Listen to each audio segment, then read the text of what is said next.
Well, Canada's worsening relationship with China is expected to be on the agenda next Thursday when Justin Trudeau meets with Donald Trump at the White House in Washington. What more could the U.S. be doing to help with Canada's China problem? And let's take a closer look at that problem as it now exists with three members of Parliament to discuss the challenges on the foreign affairs front. Rob Oliphant is the Parliamentary Secretary to the Minister of Foreign Affairs. Leona Alleslev is the critic for global security for the official opposition Conservatives. And Guy Caron is the foreign affairs critic for the NDP. It's good to see you all. Hello, Peter. Mr. Oliphant, let me start with you. The Chinese, I guess, essentially gave Canada an ultimatum today, the Chinese Foreign Ministry. No high-level discussions on any of the irritants between Canada and China unless Meng Wanzhou, the Huawei executive, is released in this country. It seems that same idea is being floated these days by the former Prime Minister Jean Chrétien. Canada's rejected that option outright. Your government has. So how does this impasse get resolved? It isn't really an option. I mean, Canada is a country of the rule of law. And we have an extradition treaty with the United States. They have made a request which is based on a court order. The matter is now before the courts, and there is no precedent for us to involve ourselves, nor would we want to involve ourselves politically in this issue. It is something that we are constantly trying to explain to Chinese officials, to Chinese politicians, to the Chinese public, to understand that we don't have the option to do that. Does that get complicated when a former Prime Minister with close ties to China suggests that, in fact, you can get involved? Well, we have had advice from the Department of Justice on this, and the Prime Minister has looked at every option we have, as has the Minister of Foreign Affairs, and we are a rule of law country. We will maintain the rule of law in Canada. You can't pick and choose when you're going to maintain the rule of law. That is what we are. And what we do is we find other ways. So we continue the conversation as we're able with Chinese officials. We have, our first priority is Michael Kovrig and Michael Spavak. We have to make sure that we have every option for them to be safe. But are you now resigned that their conditions remain, they will remain under arrest in China as long as Meng Wanzhou is being detained in this country? We have amassed the largest number of like-minded and supportive countries around the world, all of them understanding Canada's position. Each one of them is engaging in conversations with China. We have enlisted as many as we can. So we're not resigned to anything. As a country, we will stand up for Canadians and Canadian rights constantly as we continue this difficult process. Leona Alleslev, Conservatives have been pressing the Prime Minister to get on the phone and call the Chinese leader, but I think it's pretty clear now the Chinese leader won't take the call unless Canada bows to demands to release Meng Wanzhou. So where do you stand on the government's position now that it will not bend on the rule of law to get back in China's good books, or perhaps China's better books? Well, there's no question that obviously we support the rule of law as well, and that is what differentiates us from China. Clearly, China is taking a fundamentally different position as it is escalating its need to dominate in terms of having other countries bend to their will.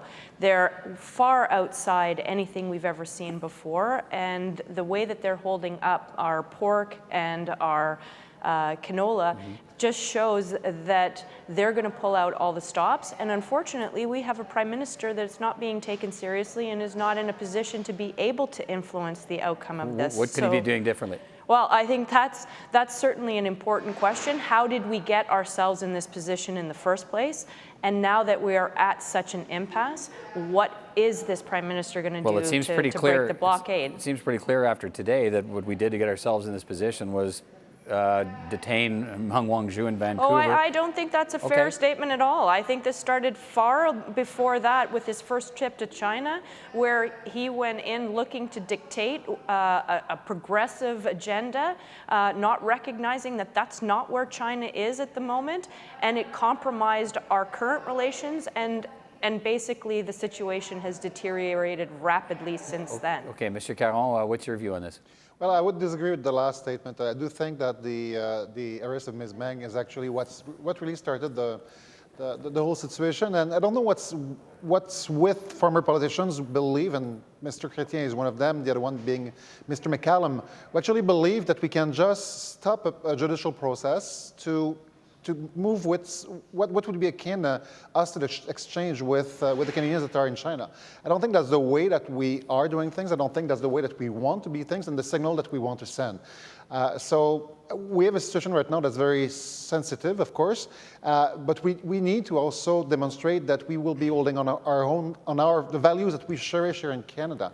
And for example, in the case of canola and pork, we need to actually start to see where we could send a message that we will not stand for those punishments that have no way of, like, no reason of being there. So should we take greater retaliatory measures? Well, we should look at things such as, for example, they are claiming that there was a problem with our canola, that it was tainted in some form. Well, we should pay closer attention to the products that are coming from China, for example, and see if they would be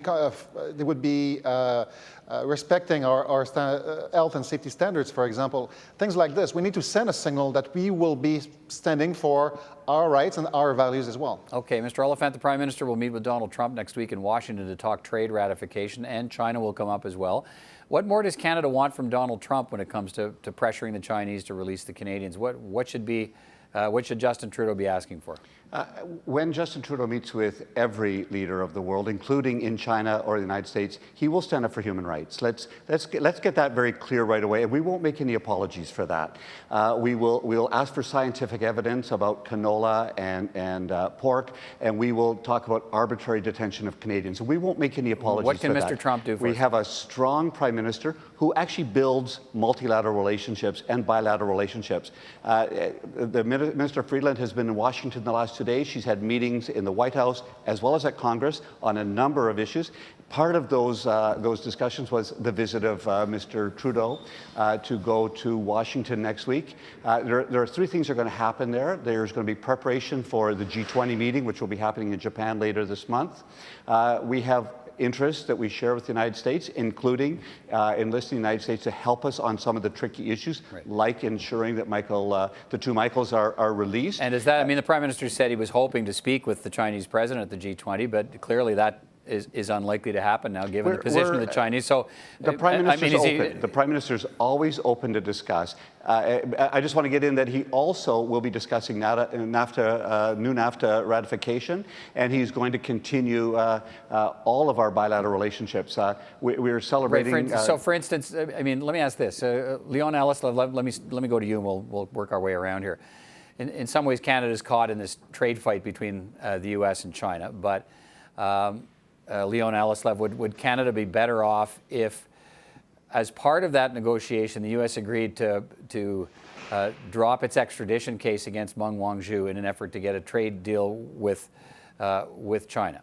I think we need to be focusing on our relationship with the United States. I think that our Prime Minister needs to develop a better relationship with the United States, one that's not only around trade, but around defense and security and some of the other areas of responsibility that perhaps we're not being viewed by the Americans as stepping up to meet our commitments and our responsibilities. And I think if we can look at that, that's just going to help on all fronts, and would also help in terms of our economic relations with the United States, which could offset some of the situation and the hardship that we're finding ourselves in with China. I guess, do we want a commitment from the U.S. president that, as part of trade negotiations, they won't suddenly drop the extradition process, which Canada is now a part of on behalf of the United States because of the treaty, and has been paying a diplomatic and economic price for that, only to watch that disappear if Donald Trump wants to bargain it away in a trade conversation? And I would say that that's a very fair question, but diplomatic relations are highly complex, not often done in public, and so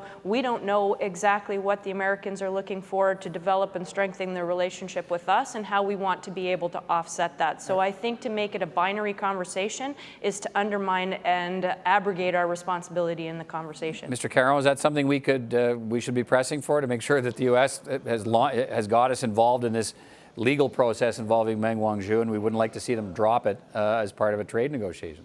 Well, we know that this will be asked, and I think it's fair to actually ask for it. Now, to make it a condition of anything that would be related to any discussion that's not related to the current situation would be something that would be, I would say, dangerous. I mean, if we started in this situation, it's because we are responding to a treaty that we have with the U.S. The U.S. asked for the extradition, we're responding, and we leave the judicial machine to actually do it.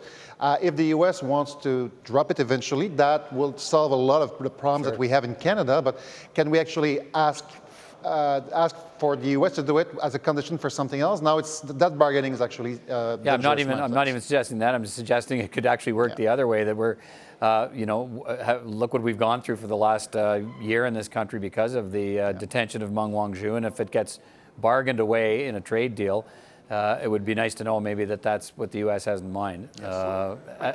Very quickly, Mr. Oliphant, and we'll be done. I think it's very important to talk about the fact that we have a hugely successful relationship right now with the United States. We've just negotiated one of the largest free trade agreements with Canada, United States, and Mexico. We successfully managed to get rid of Section 232 tariffs on steel and aluminum. Okay. We have a very, because it's a worse deal. They've been able to make more punishing 232 tariffs, so we can't let that go. Around the world, It's a worse deal than it has been, and that's a sign of our relationship with the U.S. All right, there. You both made your point.